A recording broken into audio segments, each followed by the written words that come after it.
please. Here is it. Okay. Shalom, everybody.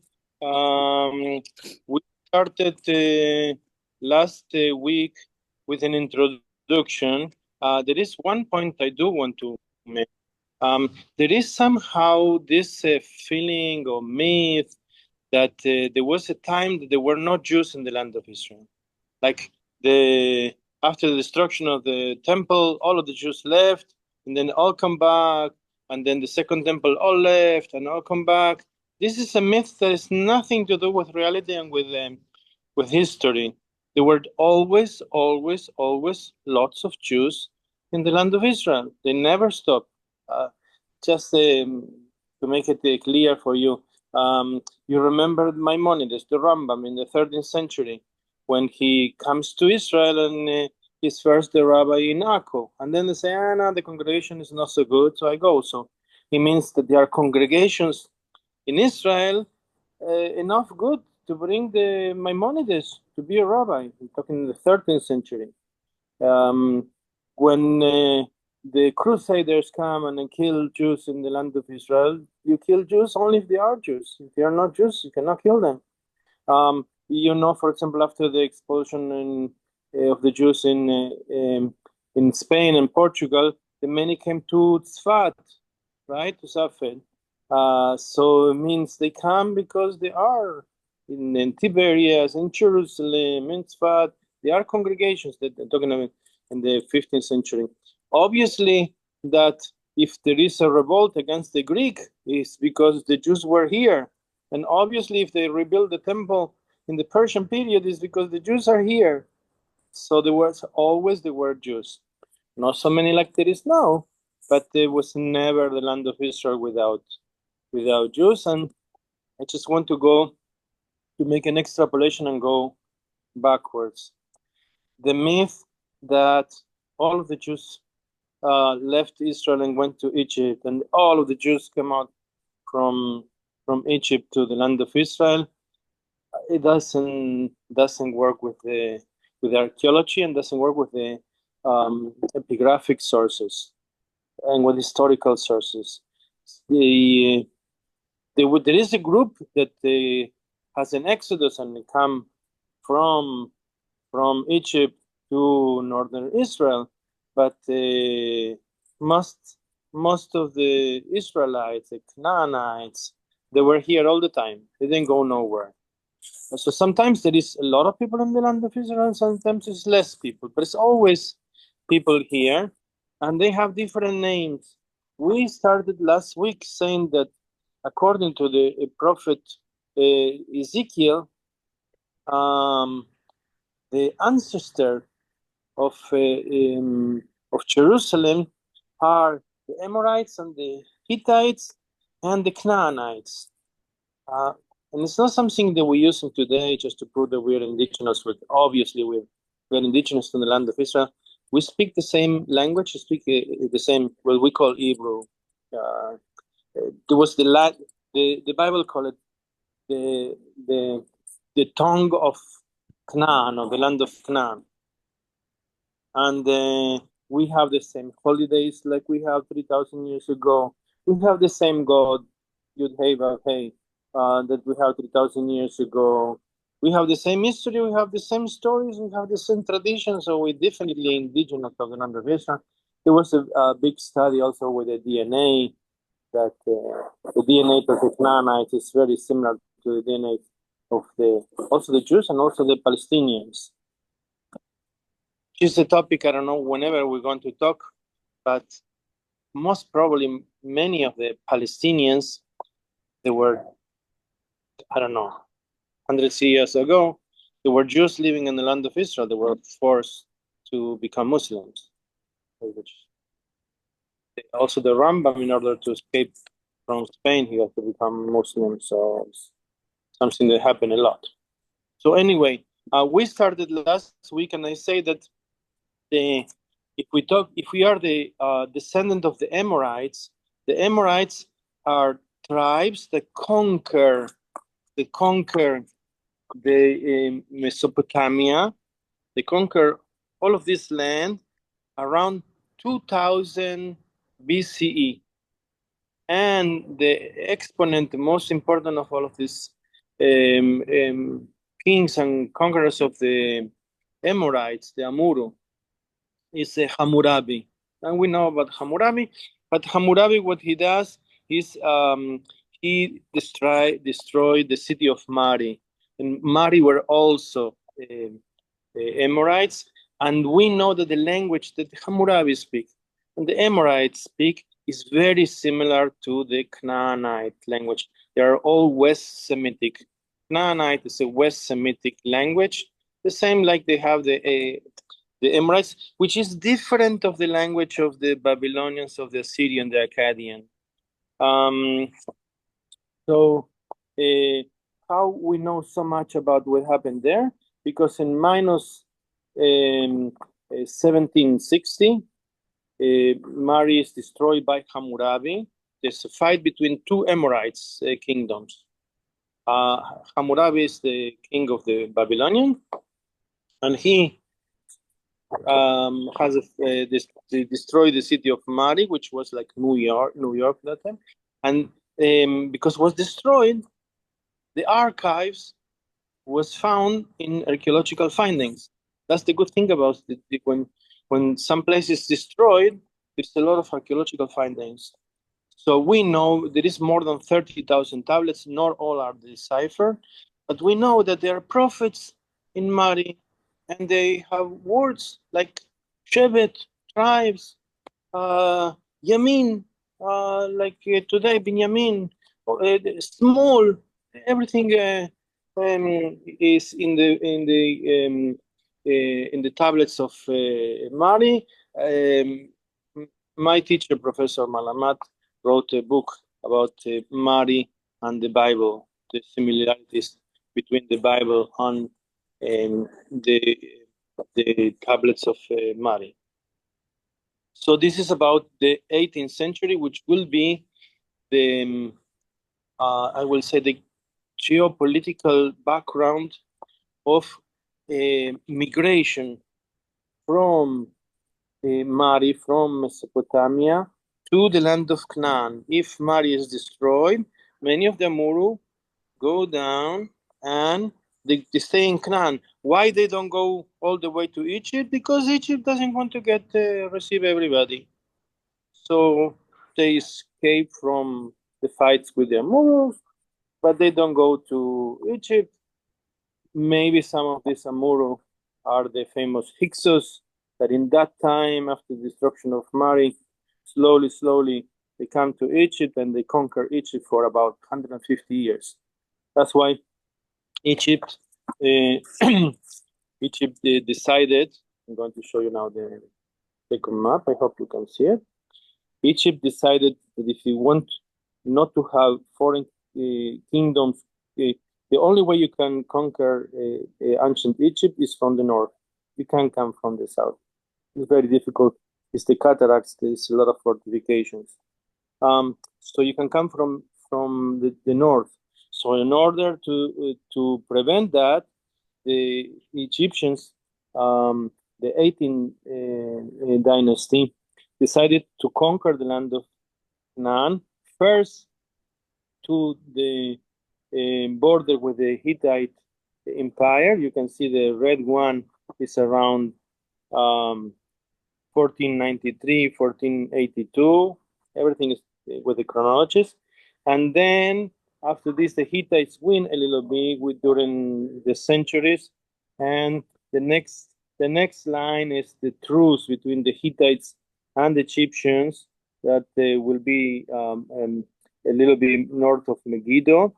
And this is already in the time of Ramses II, the famous pharaoh of the 19th dynasty. So it means that from the end of the 16th century, Egypt controlled the land of Canaan for hundreds of years, which means there is a big influence of the Egyptian culture on the inhabitants of Canaan. But the Canaanites, and there is many groups, there is we're always talking about the Israelites and the Judites, but it's also the Moabites and the Ammonites and the Edomites. There is other Canaanites too, like in where is Jordan today, or even south. There is also groups of before the Arabs were Arabs. There were Talmudic, Lichianit. I'm not going to take much time today. I have 2 more minutes to finish my part today. The timeline that we have to decide when there is already Israelites on the land of Israel is the year 1205 BCE, because Mer-Neftach is this guy. Mer-Neftach is the son of Ramses II, the famous. Mer-Neftach has still a huge stone, and he said in the steel, if you can see, well, this is what is written in hieroglyphics, but the translation is that Israel is laid waste, his seed is no more. I destroyed, he said, I destroyed Israel. And Israel is a people. How we know that it's a people? You can see there is a man and a woman and 3 lines. You see 3 lines. These 3 lines means that the quantity, that is not individuals, but it's a people. This is the sign for a people. So there is a people of Israel on the land of Canaan that is called Israel, on the land of Canaan in 1205.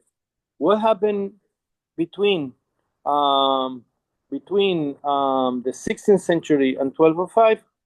We will talk next week about the Hapiru. Just want to say in one word is that we have the archives of Amarna, the city of Akhenaton, and there is many tablets, and the kings of the little towns on Canaan, they're asking for help from the Pharaoh. So what are they asking, and what is happening? Why they need help? This is what we're going to talk next week about, the connection between the Hapiru, and the Hebrews. And with this, I'm going to finish my part, and then sending you shalom to everybody. And have a good bar mitzvah. Thank you. Wonderful. Okay, more new things, and encouraging to know that there have always been Israelis here. Discouraging to know that it sounds like it's been a war zone for 3,000 years. That part is not as new to me, but doesn't necessarily make us feel so good about it. I'm going to go straight to share screen and hope that this works. Liz, can you see what I have up here? Yes. Okay, great. So that's in Three shape. three things with dots. And then, yeah, that's what you sent us.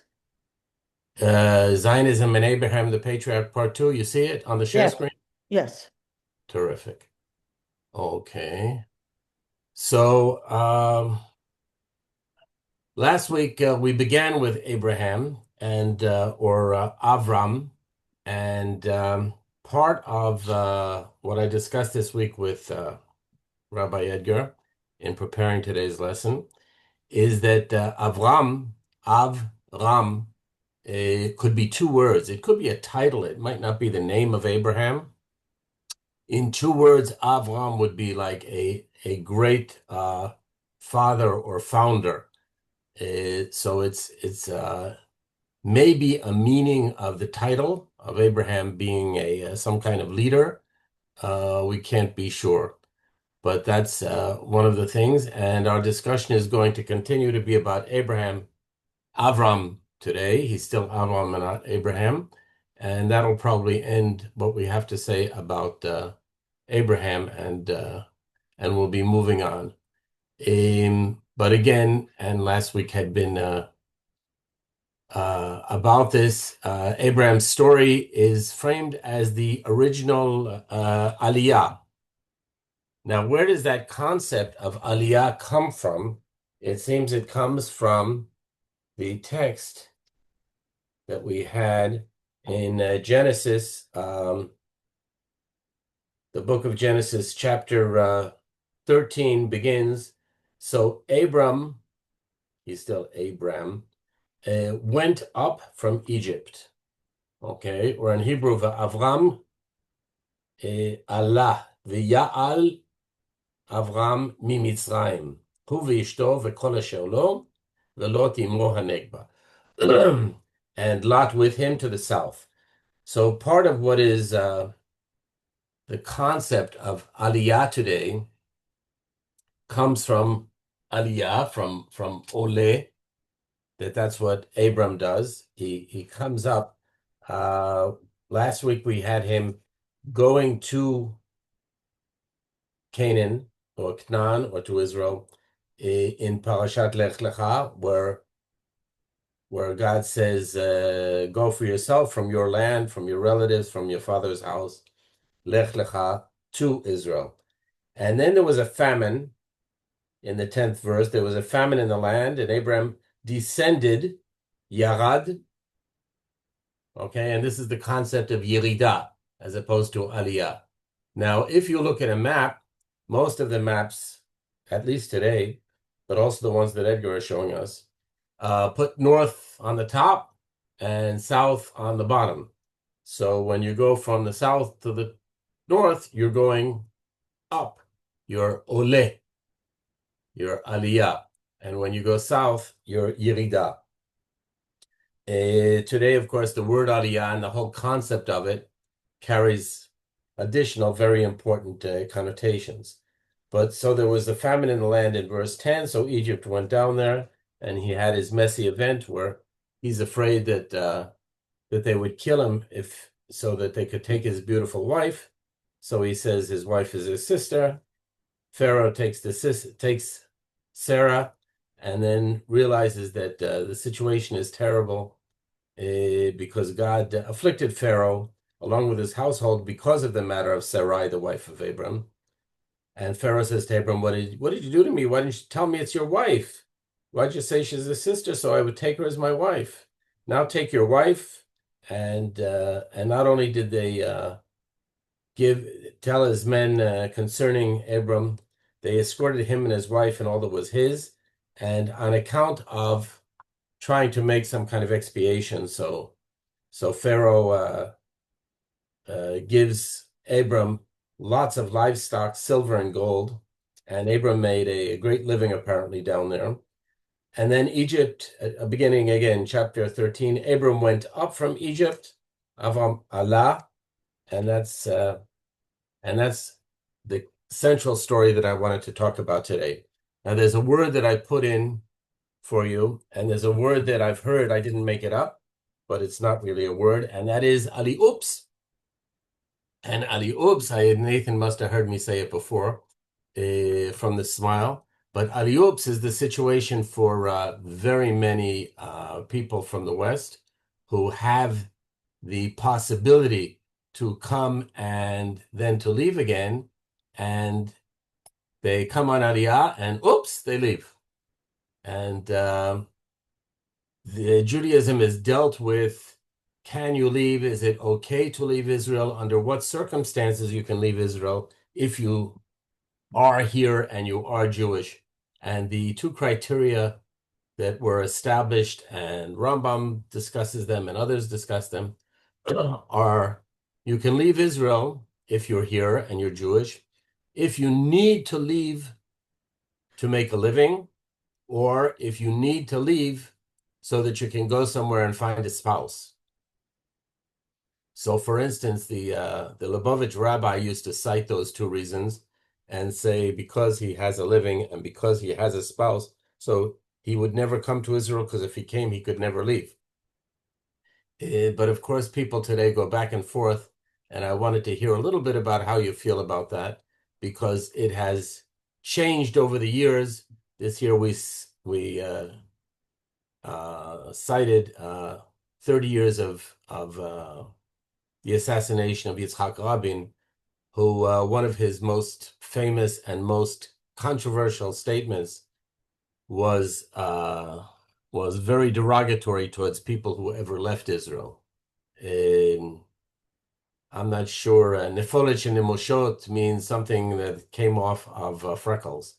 It is just a new way of saying something derogatory about those who would leave, and it's become much more common and acceptable, and there's a lot more talk about not yirida, leaving the land as in going down, but relocation, which is a new word in Hebrew, and that means you're going somewhere else, and that's something to say about that I'd like to hear from you about. But first, I'm going to go into a couple of words about the different forms of Zionism I had briefly. The religious Zionism in terms of Abraham being the origin story of the Zionist mission. And that religiously means God's covenant with Abraham. It's a literal eternal grant of the land to us, and that this is the beginning of that covenant. And Abraham's symbol being the first Ole, and Rav Kook saying that even secular Zionists were unknowing agents of God's plan. And secular political Zionism holding Abraham as heritage, not as the driver, and that he provides historical depth. And Edgar has done some of that today and last week, showing that Jews were in the land long before there was a modern nationalism of moving back, but political Zionism was grounded later in self-determination and not in biblical promises. There are, again, from the secular and I don't want these to be exclusive, but there is proof of our ancient roots, and Edgar provided some of that as a counter to arguments that Jews are outsiders, and it's referenced in speeches in terms of the national project. There's a cultural Judaism, and that's described, and we're going to talk about it at length when we get into the modern era, the last century. Thinkers like Echad Ha'am, who wanted Israel to be spiritual and cultural center for the Jewish people. And there are those who see Abraham's story as pioneering and renewal and creativity, and not necessarily related to any kind of messianic redemption or even a political sovereignty by itself. So Abraham's symbol is a metaphor for moral and cultural leadership, and who brings ethical monotheism and a distinct way of life into the world. And then there's the core visual of revisionist. That's Jabotinsky's line, and he sees Abraham as the first Hebrew nationalist.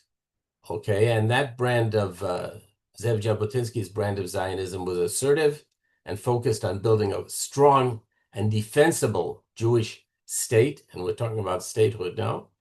And Abraham is framed as a founder who claimed the land and built the people. And his symbol is courage and decisive action, in that he left home, he claimed territory, he defended his kings. And in chapter 14, the War of the Kings is sometimes considered something of a defense policy. So there's a little chart here. And then I wanted to just spend a few minutes on anti-Zionism. Anti-Zionism, is there such a thing? There's such a thing. And there's a lot of discussion of that after elections in New York City and in demonstrations all over the world over the last couple of years in terms of anti-Zionism. And I'm going to give you two very divergent branches of anti-Zionists. One branch are the Satmar or the Naturai Karta Haredi, and those are ultra-Orthodox, and their core view is that Abraham's covenant is real, but only God, not human politics, can fulfill it. And they see Zionism as a rebellion against divine timing, that Abraham waited for God's promises to unfold rather than seizing land by political force or military force or the UN or anything like that. And they cite 3 oaths in the Talmud which forbid mass Jewish return to the land by force before the Messiah would come. And that's a Talmudic section. And Abraham's symbol is a man of faith who trusted divine providence and not statecraft. So their lesson, the ultra-Orthodox anti-Zionist lesson, is don't force the end by political nationalism. And then there's another group which are considered the Jewish socialist Bundists, or those who consider themselves post-Zionist, and today may be called progressives. And their core view is that Abraham is an ethical pioneer, not land-centric, but ethics central. And they emphasize Abraham's universal mission that through you, all nations will be blessed, rather than a territorial claim. And for them, the real inheritance from Abraham is ethical monotheism, social justice, and hospitality. I've talked in the past, I had a grandpa, Abe. His name was Avram.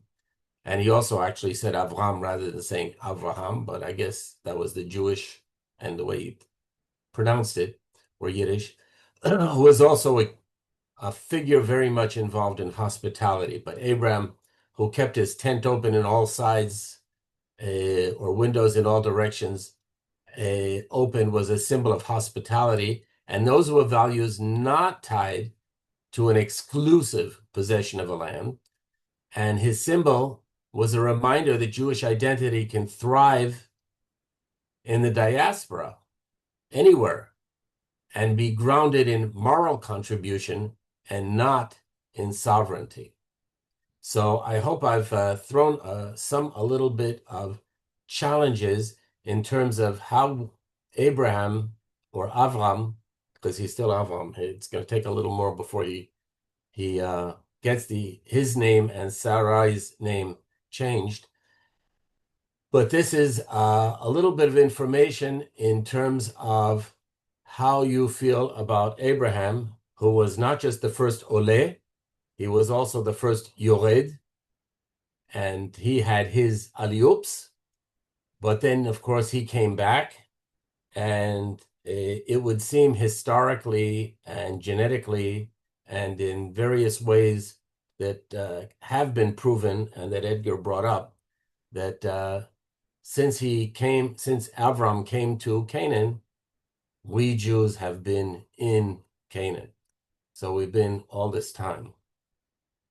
Now, last time I ran over time, but I said that this time we would start with the Fetmans.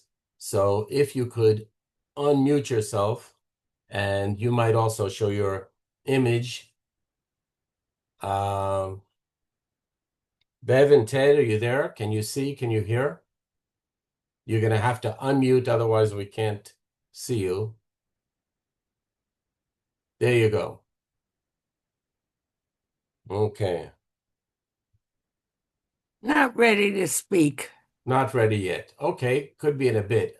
Is Ted ready or not yet? Also, I'm gonna get not him. yet. Okay, so you'll bring him and you'll think about it a little bit. That's fine. Gordon, you're going to be next. And Gilsham, you'll get ready. Can you unmute yourself, please?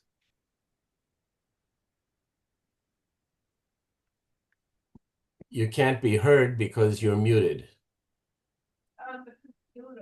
There's a little button on the bottom that says audio. I'm trying to. Yeah, you succeeded. You got it.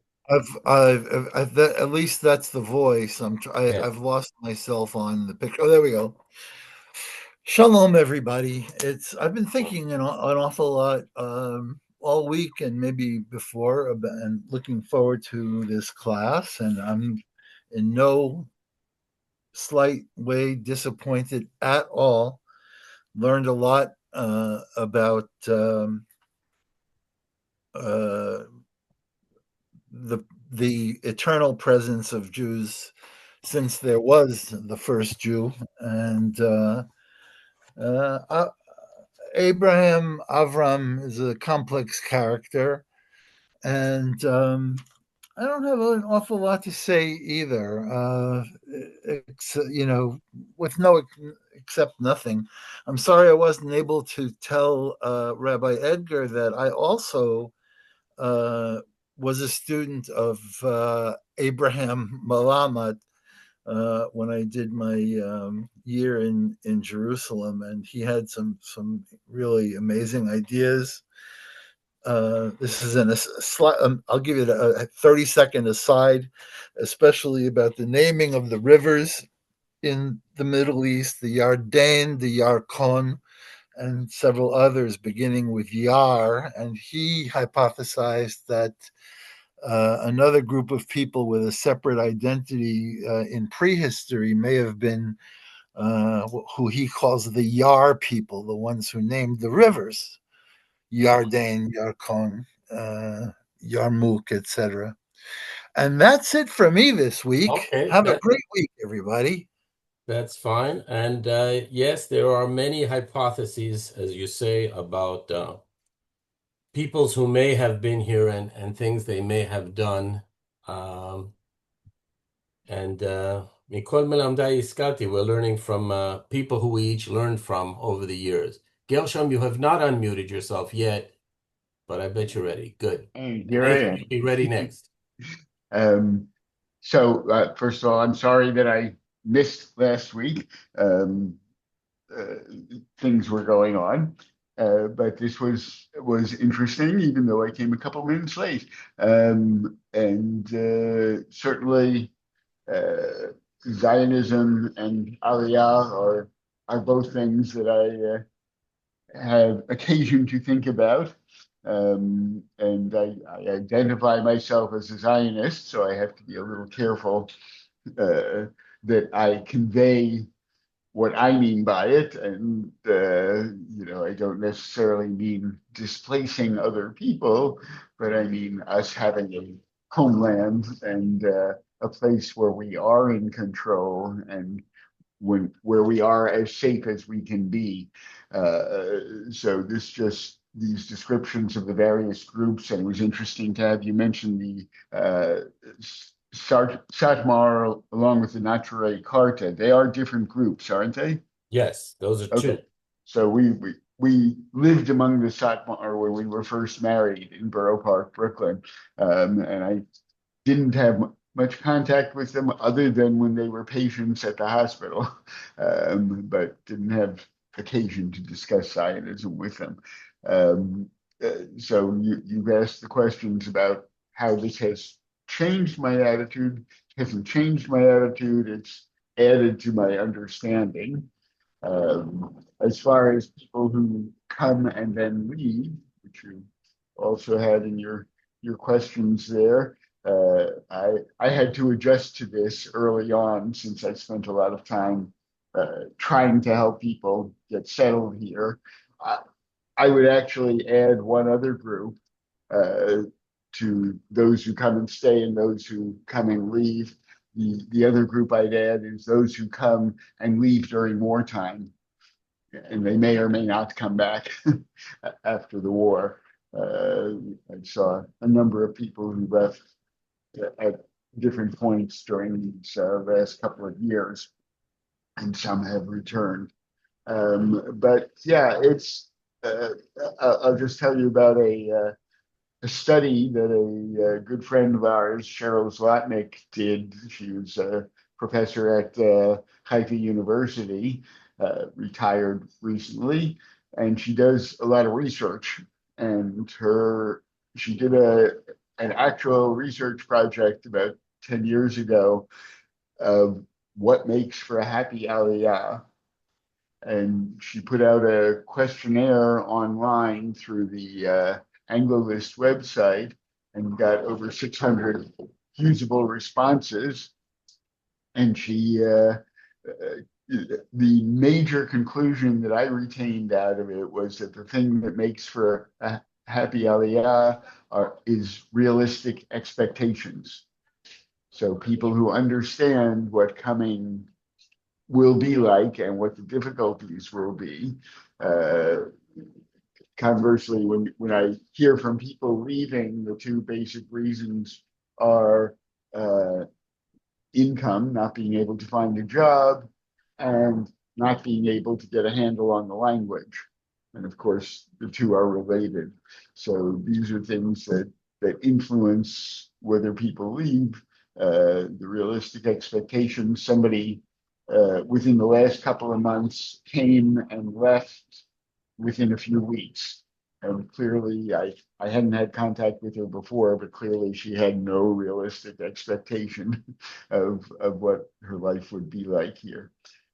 Yeah. So, okay, I'll stop rambling, but if That's anybody has great. questions in Realistic any event. expectations are terrific. And yet we know from Ben Gurion, a famous Zionist, that you have to kind of believe in miracles to be here.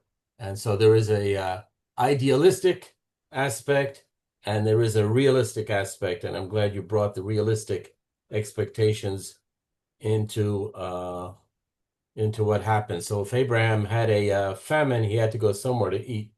That's for Mm-hmm. sure. And yes, there have been many wars, and that has been a reason for some people to leave, starting apparently with the Babylonians and then the Mesopotamians and then the Hittites and then the Egyptians. So people have been moving and mobile all these years. So all good points you brought up there, Nathan. You ready? Then Fran is going to be right after you. Okay. I guess I just have some general comments. I'm not sure where I fit in on all those different categories. But I guess one thing today, since I worked for multinational companies in the United States, but I see that in Israel, in the modern globalization of economics, there are people who I think leave Israel, but they come back. They may move because they work for an Israeli company, but that Israeli company has branches in other countries, and they need to go there for work reasons, but they come back. Um,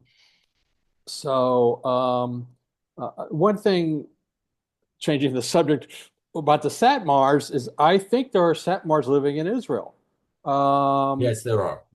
and I was kind of offended when the Satmar Rebbe came to visit them and he brought American dollars, um, to give out to the Satmar community.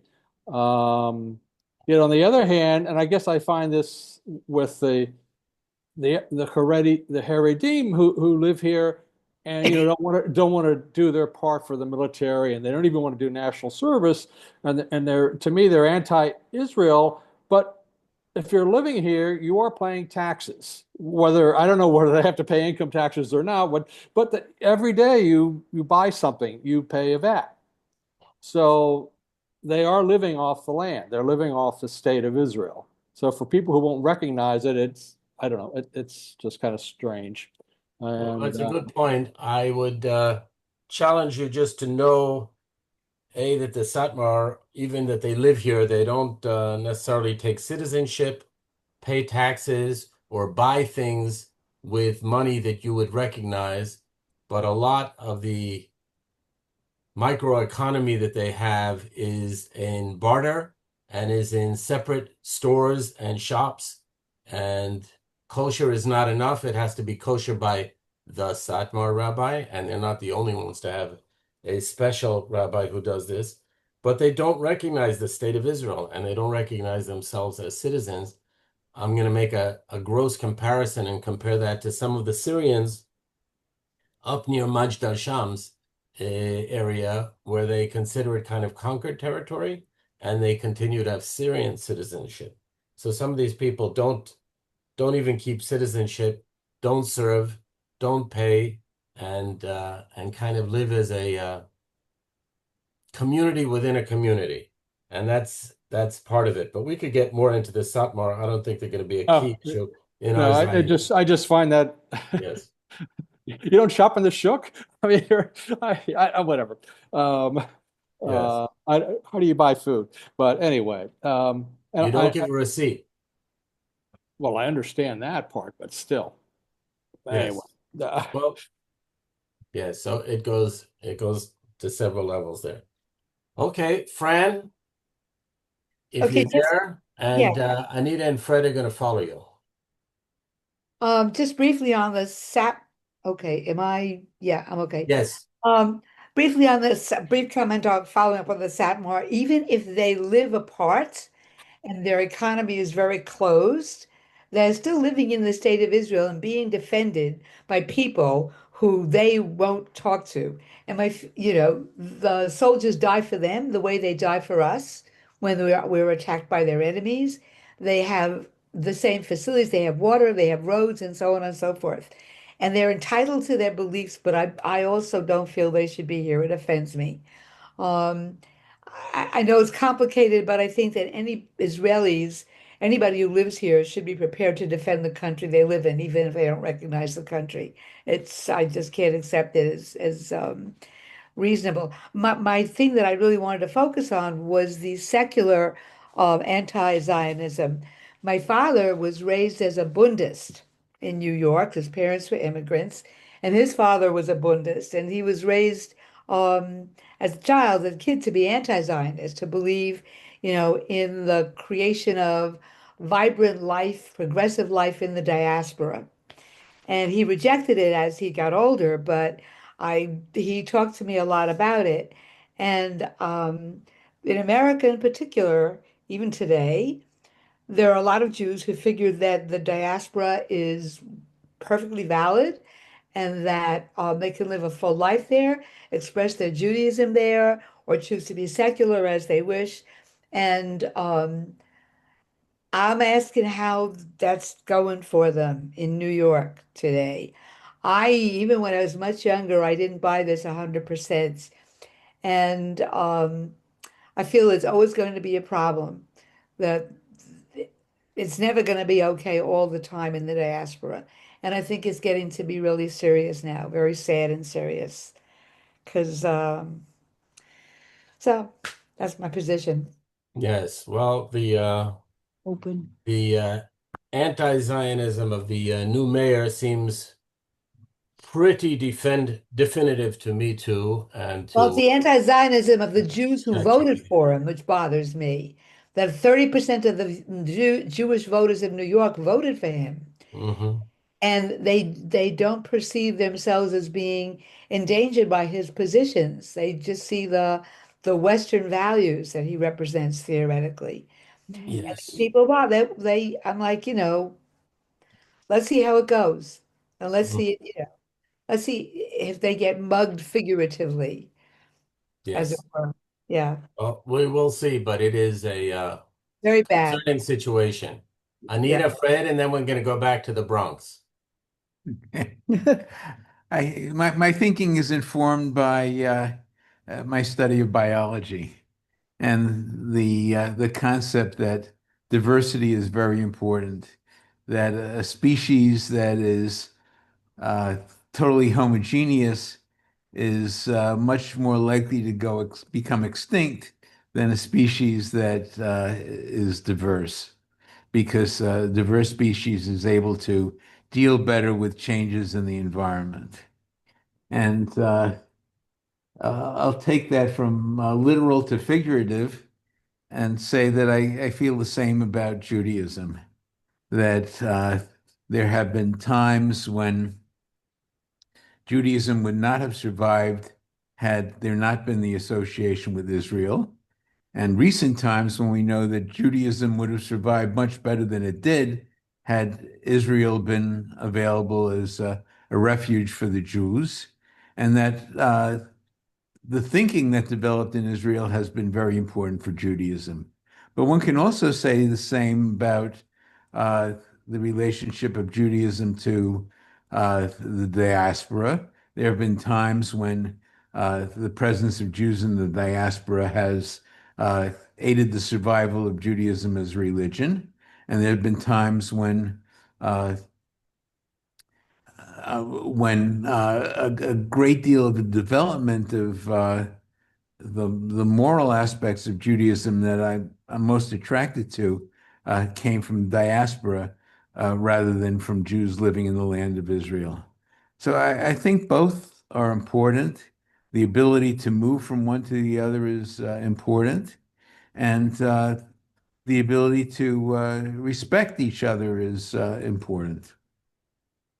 Well, I like that. I'm a biology major too, like you, from my first degree. And part of the diversity, of course, comes from an openness which has varied over time in terms of how much was necessary in order to become Jewish if you were not born and genetically Jewish. So the diversity of Judaism has included adding other people who believed in our ethical monotheism, Zionism, various branches. And that's called La Rimlan Chata. That's called, uh, well, that's up to you now. We're ready for you. Anita. Yeah. I don't even know where to start, and I'm going to start. Abraham. Start with the beginning. I know with Abraham. Okay. I see Abraham as somebody who started an idea that with the help of God, and here we are. I don't get too ingrained in that part of it. I do believe anybody can be Jewish, not living in Israel. I don't think it's a requirement, and I don't know if that's connected to anti-Zion or Zion. I think it's important that we have a place. It clearly made a difference at a time in history and before, and continues today. I'm very, very concerned about what the future is going to be, and what kind of changes might occur within the land of Israel, and what impact that's going to have on the people who live here and the people who don't live here.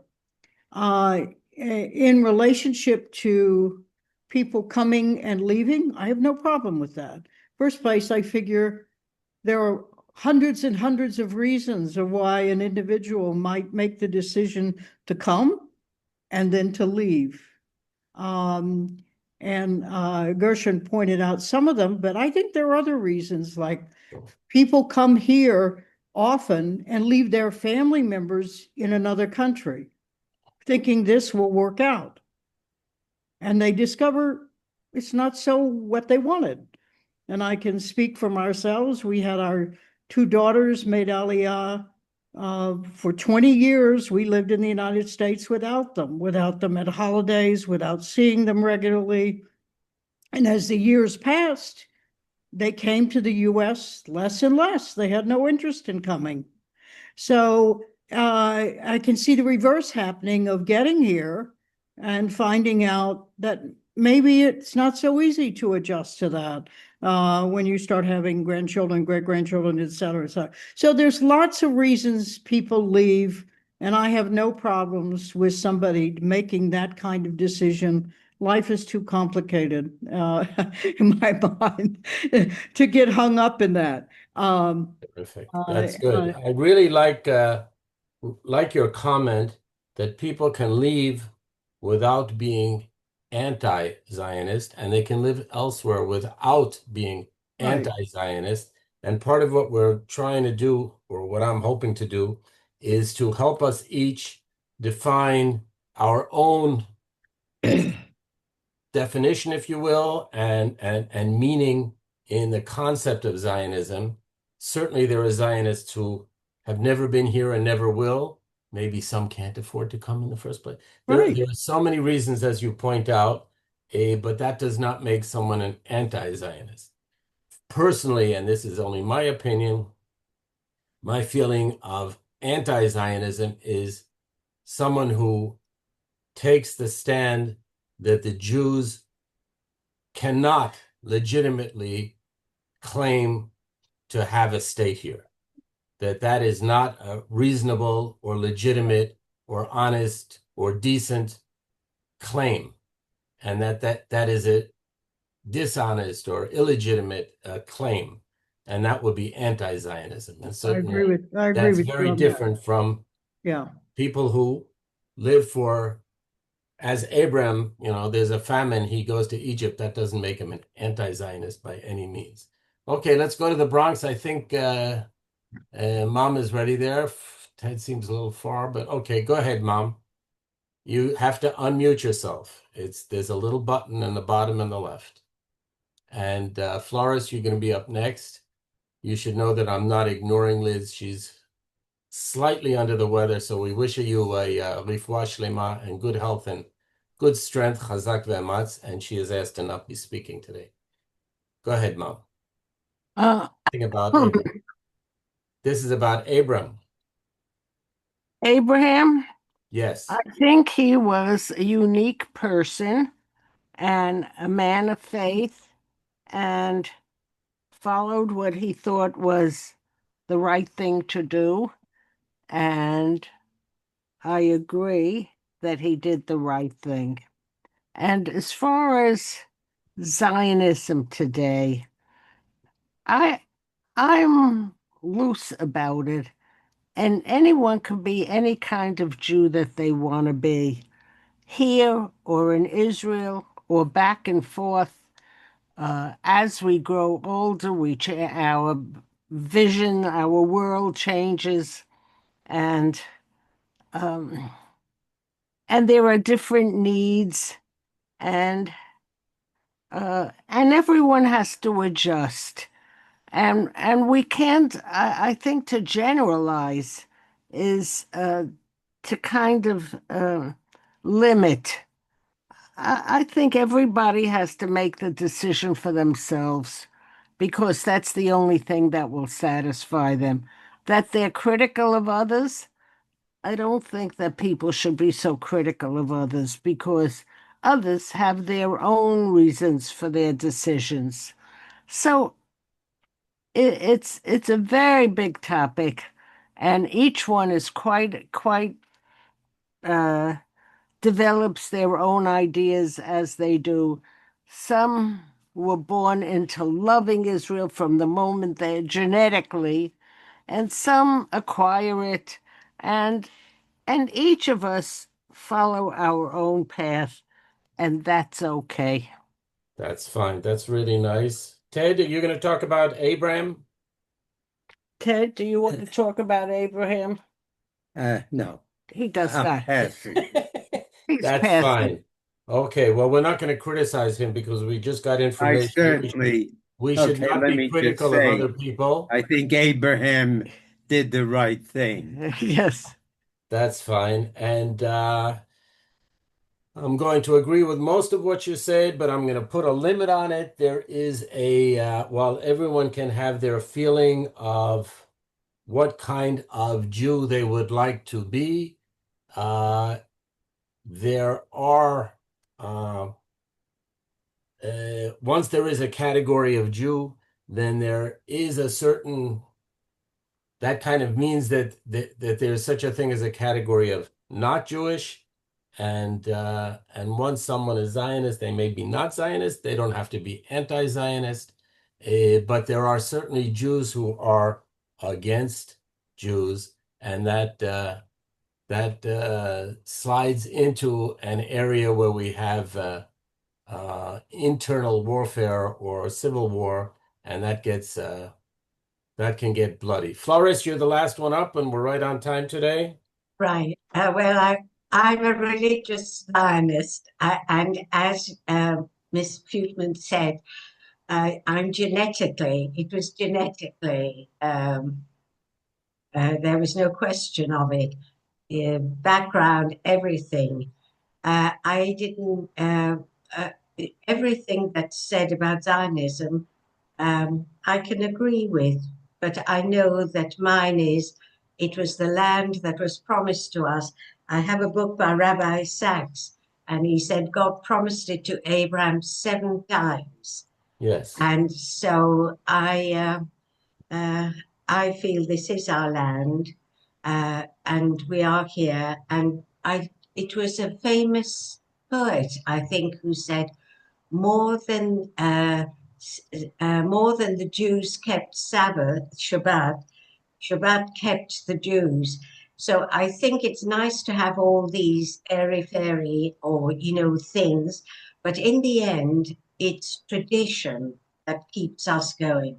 You may not believe in doing certain things, but if you see the tradition, when I see, unfortunately, when someone dies, people light the Yortzeit candle. You then know exactly what it means. You think, oh, someone's passed away. So I notice non-Jews are doing it. And when I see it happening in London, I think, oh, I hope it wasn't a young person or anything like that. I haven't a clue. It could be anybody. But that symbol invokes something in me. So anyway, I think I've gone past my time.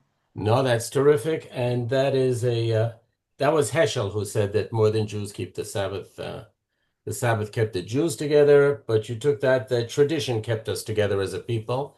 And our tradition includes next year in Jerusalem and has been including that for close to 1,000 years as an expression every year. And part of our tradition has been that we are a people with a land, whether we live in it or not. And that has been our tradition for apparently about 3,000 lands. Now, Gershon raised his hand, so you're going to have the last word today, Gershon. Forgot me. So if you're still there and your hand up. Yes, I'm still here. So yeah, I just wanted to throw in Anita spoke eloquently about being considerate of people who leave and understanding reasons, and I'm all in favor of that aspect of it. One thing I wish those people, as well as many others, would take into account is the amount of resource that goes into bringing people here, supporting people here, giving them money, giving them various ways to get housing. And, that's not something to be taken lightly. And unfortunately, I think some people tend to come because they think they're getting so much support, but not be ready to take over the load that they've asked for. So good just point. another And aspect. indeed, for modern Aliyah, people would put up the two signs like this. You may remember it or be familiar with it. Those are two V's. That's anyone who comes to Israel automatically gets a villa and a Volvo. So that was once said, but yes, they certainly there is a care package or aliyah package, which varies depending on what you came with and where you came from. But it is much more encouraging than many countries who offer you only opportunity to start working and no help and no lift up. Well, Liz, thank you for recording last week, and I hope you'll be able to record this week. And I think next week we're going to be ready to move on to Isaac, who never left Israel, Yitzchak. So Shabbat Shalom to all. Shabbat Shalom. Shabbat Shalom. Thank you very Tודה much. רבה, Your Shabbat ideas. shalom.